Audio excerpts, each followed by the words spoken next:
Hello everyone, and welcome back to World of Warplanes. This time we'll be taking a look at the Tier 6 British heavy fighter. It is the Mosquito. So yes. Let's check out the history. If I remember correctly, this plane was made entirely of wood. It's either the Mosquito or something in the line. Something in the heavy fighter line was entirely made out of wood. Just kind of an interesting little thing for you guys. Widely used in various roles, including as a long-range fighter, night fighter, and fighter bomber. A total of 7,781 aircraft of various modifications were built. So yes, it was actually produced. It was actually in large quantities, and although it doesn't say it, I think it was made entirely of wood. Let's look at the Chinese description real quick of the Mosquito. Let's see if they say it's entirely made out of wood.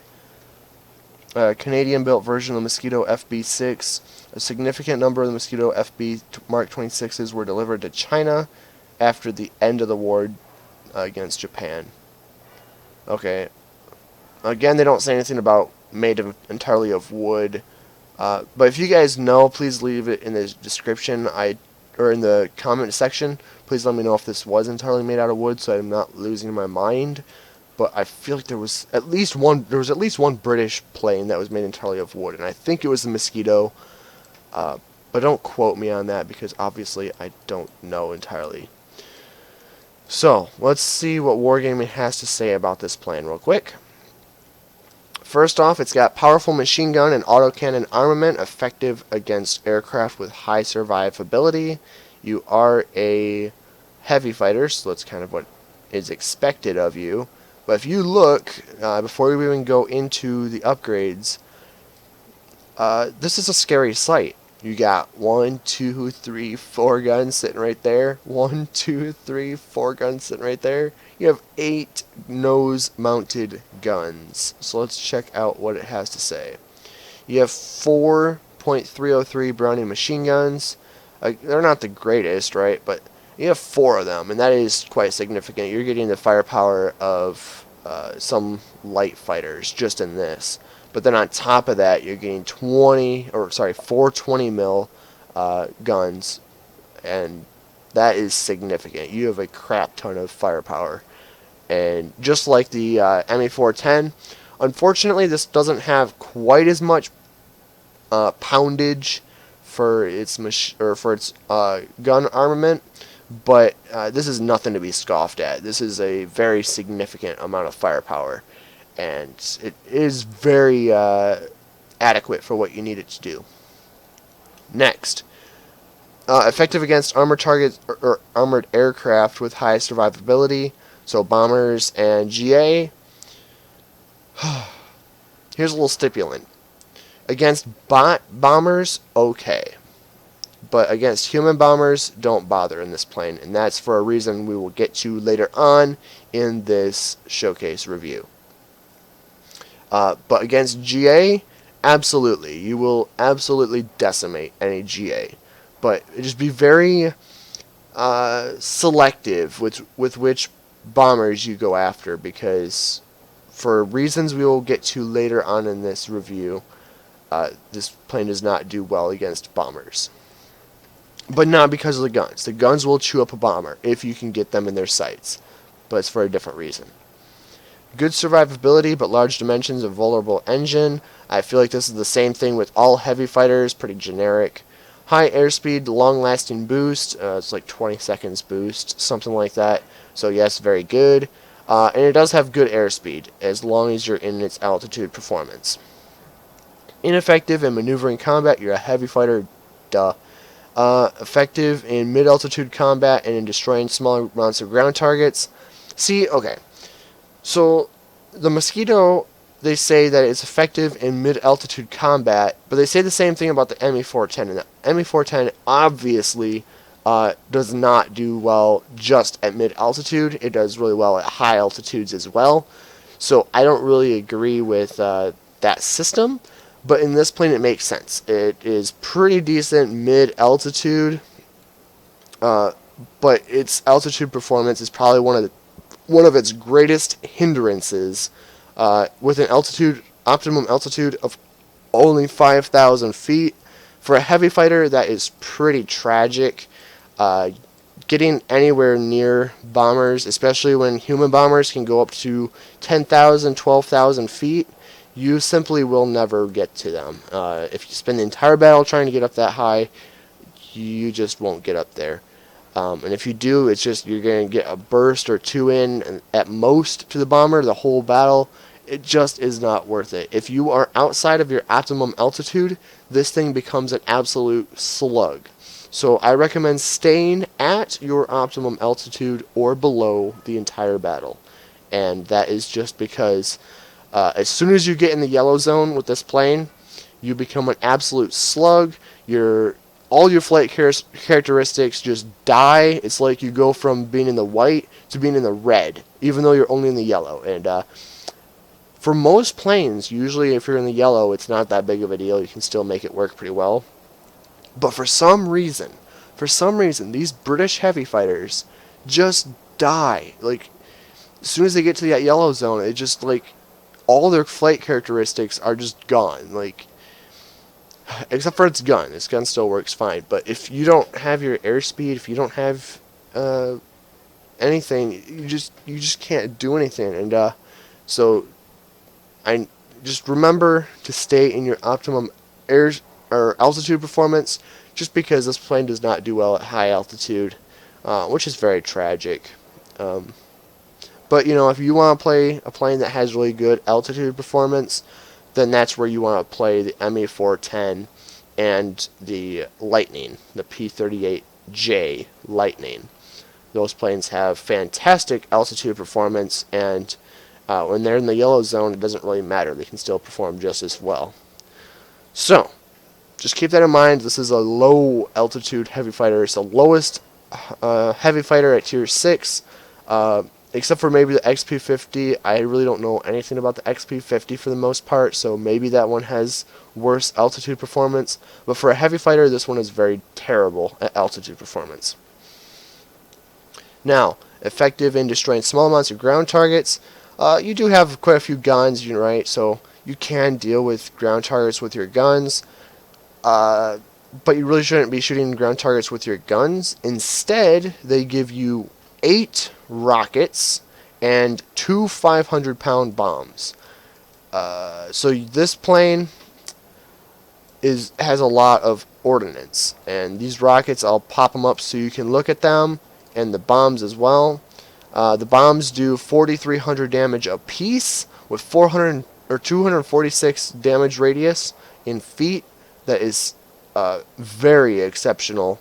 1,000 damage per rocket. So all 8 of your rockets are still going to do less damage than your bombs. So these things are more effective against things that have already been damaged, or smaller targets. You can't really get them to do a ton of damage to like center objectives like you can with the bombs. But the 2 ordnance are really nice on this plane, especially since they have a pretty fast cooldown timer, especially compared to the ME410's ordnance. The respawn timer is at least half, and it does allow you to drop them several times throughout the battle. Alright, and with that out of the way, I want to kind of, before we jump into gameplay, I want to kind of give you kind of a summary of how this plane should be played. First off, you have very decent armament with decent airspeed. Granted, you are in your altitude performance because you have a not so great altitude performance. So stay within your altitude performance, keep your speed up, and shoot down planes with high survivability, or planes that have kind of lost all their airspeed because they climbed too far too fast.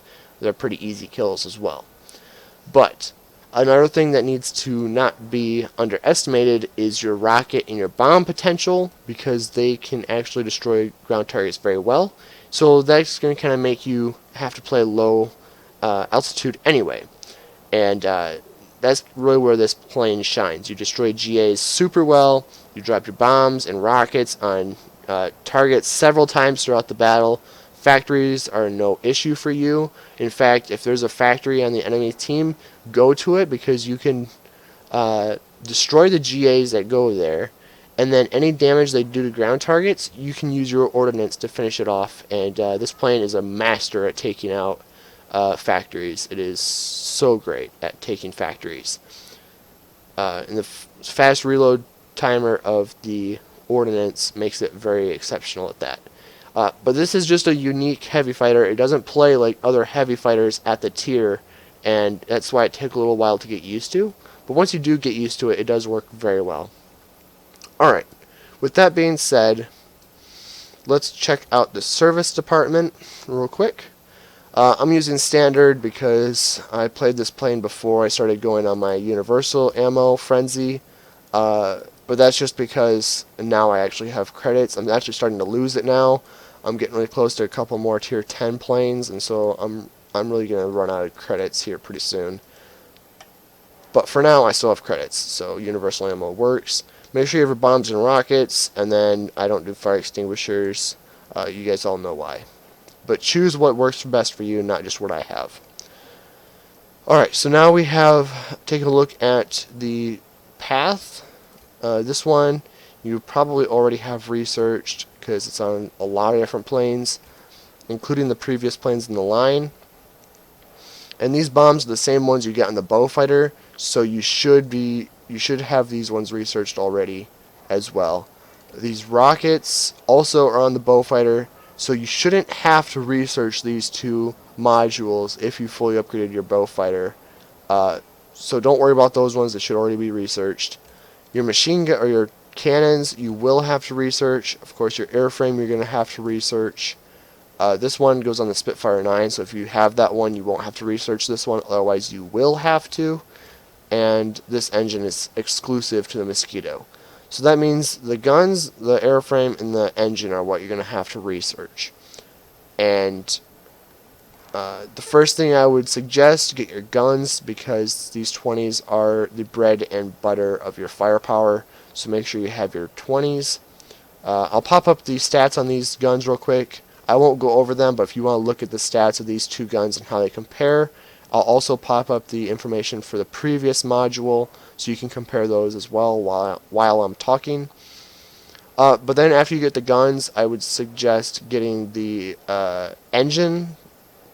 Although, me personally, the airframe is less to research, so I'd probably go guns, airframe, engine. But honestly, a guns, engine, airframe would probably be more ideal if you're willing to do that, but I'd go for the airframe first. Alright, guns stats have been up long enough. Let's check out the equipment. First thing you'll know, it's not the normal setup I have, and that's just because I had some free equipment. This is not the ideal equipment setup. This is just the one that I had because it was free. So, if I got rid of all of these, which ones would I suggest the most? The first would be improved reflector sight to increased accuracy. Works really well. Then I would do the... which one is it? It's not improved flaps, is it? No, it's this one. Reinforced airframe 2, because it gives you 15% extra hit points. That's really nice. And also reduces crit rate a little bit. And then the last one I would do... it's actually kind of a toss-up. So you have... improved airframe, that's the first one. Your second one is improved reflector sight, that's number 2. The third one would either be the ordnance delivery sight, because you do have a lot of bombs and rockets, and it's actually pretty useful. But honestly, I don't usually have an issue with my accuracy, so instead you could go with your improved aircraft polish. That's probably the one I would go for. It's the most beneficial to this plane. It just gives you a little bit extra acceleration in a dive, and also increases your top airspeed, which is very nice as well. So that's the setup I would do. Paint shop, of course, set up the way you want. This plane actually does get a gift paint scheme. Yay! I always celebrate when you have gift paint scheme. So you get a gift paint scheme, and as you can tell, it actually looks pretty decent. I do like it. It looks very nice. And you are able to put your beta sticker on there. So, yay! That makes me a very happy camper. There's my beta sticker. Yay! Alright, crew. My crew is actually in the Pig Snout right now. I love that name, Carter. It fits it so well. Pig Snout. So actually, my Pig Snout's not fully upgraded, but let's take a look at what my crew pilot would have. Marksman 1 and 2, always, always, always. Although you could do Engine Guru 1 and 2, but you are not the fastest heavy fighter out there, so it's not as beneficial in the Mosquito, I would argue. Then again, you know, Marksman 1 and 2 is not super beneficial either because it is in the right in the all the guns are right in the nose anyway. But that's what I always do because that's just my personal preference. Alternatively, you could maybe do Expert Rocketeer because you do have 8 rockets. But even then, I don't recommend that because the rockets aren't really designed for air-to-air combat. You could do your Demolition Expert, which increases the damage caused by bombs and rockets and their blast radius by 15%. Actually, that's a very, very useful skill in the British heavy fighter line. So I do recommend getting Demolition Expert ASAP. I think it works super well. So yeah, the ones I would go for, Marksman 1 and 2 and Demolition Expert. I think that is awesome. It makes the plane very versatile. So yes, that is it. That is the Mosquito. Let's jump into some gameplay. Hello everyone, and welcome back to the gameplay section. This time, well, we are top tier, and which is always nice. So we have lots of bombs and rockets loaded. And keep in mind how I play this plane. It's definitely different than how I play other planes. So, someone pinged the airstrip, but I have bombs and rockets, and so I'm going to go to the command center. Yep. As I thought, I turned to the command center, because now what am I doing? Should be going to the command center. But I don't, because I don't know why. Let's see what I do. Okay, I'm going to the garrison. Keep in mind, this is a very old replay, so it's very possible that I'm not entirely sure where I should be going yet. So I'm just trying to go where no one else is going in this replay. So that's why I'm going to the garrison. But honestly, if I were to play this battle now, first of all, I would not have fired the rockets so early, because it's so unreliable when you're firing your rockets that far away. But I think what I figured, I had one extra rocket, I didn't fire all of them, so I just threw it off. So I'd start the respawn. And as you can see, the reload timer is only 115 seconds. That's not too bad. But I think my reasoning for firing the rockets that early was just because the Bowfighter would have tried to turn away anyway. So if I got at least one rocket to hit, he'd die. And that's what happened. I got one rocket to hit and he died. I got 2 bombs, so I'm going to drop them so I can start the respawn timer. I drop it on the most heavily armored target, and that should give it to me. Yep, and it does. I'm not entirely sure what the respawn timer is for the bombs. I think it's like 111 seconds. Yeah, 115 seconds for the bombs, 115 seconds for the rockets, which really is not that long, honestly. By the time you take a sector and start getting to another one and start getting engaged, your rockets and bombs will be loaded, and you can just drop it and take it. So I took the garrison, totally stole it from the enemies, and I was thinking about going to the command center, but I saw 2 heavies coming in on me, so I want to take them out ASAP.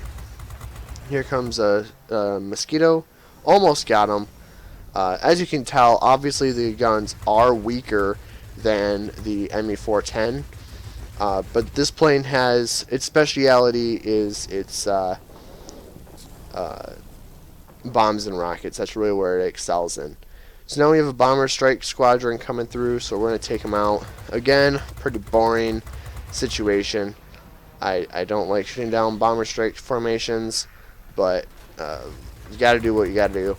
Honestly, though, our airfield is almost taken anyway, so if I were to redo this again, I'd probably would just let them have it and go and take our command center.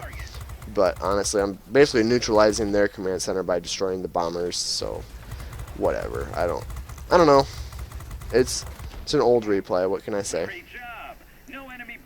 But I want to try to use up all my older replays. I'm getting pretty close to using up all the old ones. I have a Hornet that I'm going to do, A6M5, and Spitfire 14. Otherwise, they're all pretty much newer patches. So, yeah, I look forward to that because that's coming up soon. Hint, hint. Alright, so we see a bomber. He's pretty low compared to other bombers, so getting to him is actually not too difficult. So that's why I'm doing it. But if I'm going to go after an actual like high flying bomber, it's pretty difficult to get up there. Almost take him out. Oh, so close. But you can see the guns do a lot of damage, and that's really nice. Boom, he's dead. Headshot. Ha ha ha. Alright, 110E is coming inbound, so he's going to get knocked out really easily. It's another human, and all my guns missed, which is cool. I didn't have a very good shot on him, but now I will be. Because now he just keeps turning, and I'm inside of him now. So now it's an easy kill. But as you can see, it does take longer to kill your targets than in the 410.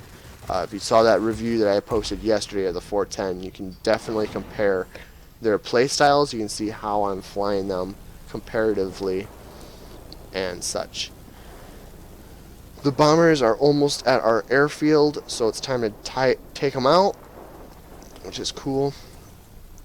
And, you know, as much as I don't really like showing off me shooting down bomber formations, that's where heavy fighters excel, right? They're fast, they can keep up with it, they have pretty decent altitude performance, and while this isn't the highest altitude performance heavy fighter, it's still higher than some light fighters, not most. There are certain light fighters that can have better altitude performance, but it's not terrible altitude performance. Alright, we take him out, awesome. So we did destroy all the bombers at least. And my ordnance are loaded, so if I were to go and try to take in any sector, I'd have the ability to do so. I really did need to take that command center first, and you're seeing right now firsthand, it's coming back to bite me now, because I'm dealing with bombers. Our team hasn't taken it yet. In fact, the enemies are even starting to take our command center. I fire those rockets exceptionally early, and head-on, which was not very smart either. So again, it was a waste of rockets, and it's a very old replay. But regardless, I do get a pretty decent score, so that's why I'm showing it off. I'm using standard ammo in this battle, because it is a pretty old battle. So here comes the bombers again. Just shut him down again. They have both command centers right now. I need to stop shooting down these bombers and actually do something about it. I don't know what I'm doing, because I need to stop. Now, I should not have let them take the command center. I should have taken that first. I have the bombs. I have the rockets to take it. I needed to stop the command center, but I didn't. So now I'm spawning here. Let's see what I'm going to do. There was a ghost shot when I first spawned. That bomber is almost done. 110E is coming in.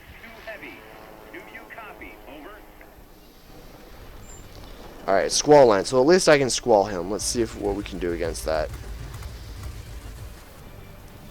Can't quite get him, but I'll flip up on him, and now he'll be an easy shot. There we go. Awesome. Avenger. We got the bombers coming in again, so instead of taking the command center, I'm focusing on destroying bombers still. I don't really know what the purpose of that is. It's not benefiting my team in any way. Alright, well, we took him out. Yay.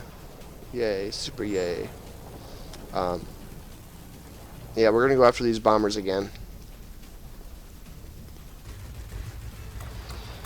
So, yep, basically this battle's just been bomber farming, which is not good. I guess it's easy to get a high score like doing that, but by doing this, I'm not helping my team as much as I would be if I took a command center myself.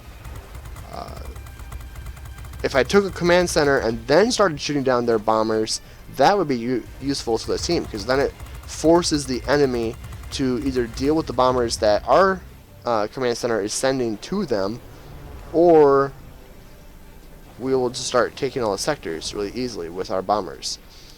So that's a big misplay in this battle. But you know, they only need 100 points and then they win, and it's pretty even. So the only way to really win at this point is to. That was not good. Should not have let them take that either. This battle is just nothing but misplays. But it is what it is. It's still a decent score, and I can still show off what this plane can do, because I did get a lot of kills. Did I kill him with a rocket? Yeah! Finally got a Rocketeer medal. Woohoo! I guess we did kill that bow fighter in the beginning, right? But whatever. We're about to lose the airfield. I'm guessing this one's going to end in superiority, or not in superiority, in well, yeah, the enemy team will have superiority. Because I'm not doing anything. Heck, I'm not even going after planes that are right in front of my face. Like, yeah. But anyway, the battle's basically over. And it was still... I should have won that. I'll be completely honest. That was my own fault we lost. Definitely 100% my own fault we lost. But it was still a decent score, so I'll show it off nonetheless.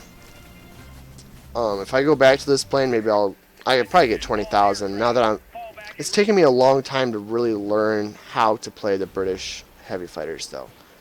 As a person that got very used to German heavy fighters, that's the first heavy fighter line I went down. It really is very difficult for me to learn these British heavy fighters, because I want to play that high altitude boom and zoom roll, and these planes don't do well at that. They do well at destroying heavy fighters, bombers, GAs, and dumping ordnance on sectors to tip the favor, or tip the sector control in your favor. That if you play it that way, you're doing really well. But this was a very old battle. As you can see, this battle was played February 19th, 2018, so it is quite old. But regardless, it is what it is. I've learned a lot since then, and obviously you can see how these British heavy fighters really confused me for a while in the way that I played this battle. I played it very much the way I would a German heavy, and it's just, you don't do as well. But anyway, I hope that kind of demonstrated what this plane can do, because you saw how quickly I destroyed heavy armored target, or high hit point targets and slow maneuvering targets.